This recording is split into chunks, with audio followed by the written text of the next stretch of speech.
Hey guys, welcome to Digit.in, and we are at the launch of LG's 2019 series of TVs. It's not just one TV that they've launched, they've updated their entire series from the NanoCells to the OLED and the UHD. And I have with me Abhiral, who's going to walk us through everything that you guys have announced today. So the biggest question is, of the three series you've announced, what is the price range? Okay, Samir, so today we have launched NanoCell OLED and UltraHD TV. NanoCell, our TV starts from 49 screen size, and the 49 price is somewhere around 84,990. OLED starts with 55 screen size and the price starts at 2.25 lakhs, and USD starts at 43 increase in screen size with 44,000 as the consumer price for these televisions.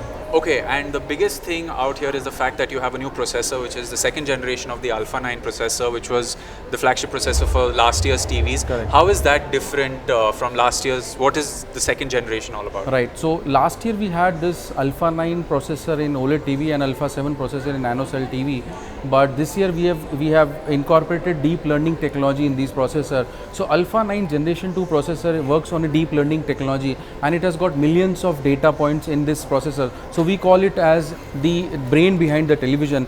And how it works is, it doesn't work only on smart. So we say the picture quality, the AI picture, AI sound. So it enhances the picture quality based on the ambient lighting condition of the room or the place. Also AI sound, because if we have input of 2-channel sound, the AI sounds enhances it to 5.1 channel kind of sound and gives you an optimum output based on the content. So TV understands the content and accordingly it enhances the sound of the content. So for example, if the content is music, the AI will work more on bass and all those kind of things. If the content is news, then it will work more on the clarity part of it, which is a functionality of AI deep learning technology. So just to put that into a real world scenario, if I'm watching news, I really don't need to go back to the sound settings and then change it to news. If I'm watching a movie, I don't need to go back to the sound setting and change it to cinema. It's just going to happen automatically. Correct. Which is less interaction with me and the TV and more of it knowing what I'm watching. Correct. And then changing the setup accordingly. Right. So as I mentioned, it works on a deep learning. TV understand over a period of time. It understands and it understands the contents, and accordingly, if the AI sound is activated, it automatically adjusts the sound according to the content and gives you a seamless experience with these kind of technology. Okay. So another cool announcement that you guys had today is both Google Assistant and Amazon Alexa and Apple AirPlay being a part of the system. So just to highlight it correctly, if you press the voice button on the remote control, I have the Google Assistant. If I long press the Amazon Prime button, I get Amazon Alexa support. Right. And if I have an iOS device, I can just AirPlay my content. Absolutely. Also, you spoke about smart home integration with all these services. Right. So can you elaborate on that a little bit?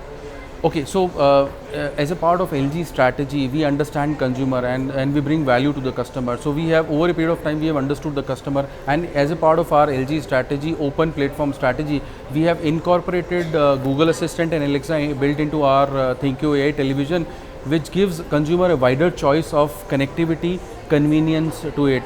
And of course, as we know, a lot of consumers are using Apple products. So for them, connectivity has always been an issue. So we have incorporated Apple AirPlay into our television. So now consumers can seamlessly connect or broadcast their music, their videos or their pictures on LG TV.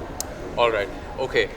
So another thing was the connected home, where you could go into the app on the TV and control your smart home devices. Can you talk a little bit about that as well? Okay, so as a part of our strategy to make TV operating a convenience, we have created a home dashboard. Now this home dashboard is a very easy dashboard which is created. So you have all your connected devices, all your mobile connected devices, all your inputs laid out onto the dashboard, and it is quite convenient to control all these IoT devices which are connected to TV, and you can monitor as well as control all these devices through Magic Motion remote control through your television. You don't have to operate the product separately, or you don't have to have separate remote control for those products. You can control all these IoT connected devices through home dashboard. Okay, so just to give you a little real world scenario, if you have a doorbell which is Amazon Alexa or Google Assistant enabled and has a camera, you can actually watch the footage on your TV. Absolutely. If you have, let's say, Philips Hue lights, or if you have any smart lights that are compatible with Alexa or Google Home, you could just talk to your TV to switch on and off those lights,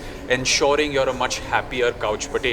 And of course, because these are the newer TVs, there's another thing that we spoke about, and I'd like to highlight that to you guys, is HDMI 2.1 support is there on all the televisions that are powered by the Alpha 9 Gen 2, which means you get eARC support, you get variable refresh rates, you get better bandwidth if you have an eARC enabled home theater setup. So it is kind of future proofing your system if you are planning on picking this one up. eARC and HDMI 2.1 are fantastic if you are looking for that better bandwidth connectivity through HDMI. Anything else that you would like to talk about these TVs that we may not have spoken about? So as I mentioned that we are not only working on the smart part of it, we have also incorporated Dolby Vision and Dolby Atmos, which is so Dolby Atmos today we know when we go to theaters, it is state-of-art technology, and in order to make a home experience, complete cinematic experience, we have all these HDR format, which is HDR10, Technicolor, Dolby Vision, and SDR to HDR is all a part of LG NanoCell and OLED TV, and sound is also Dolby Atmos for NanoCell and OLED television.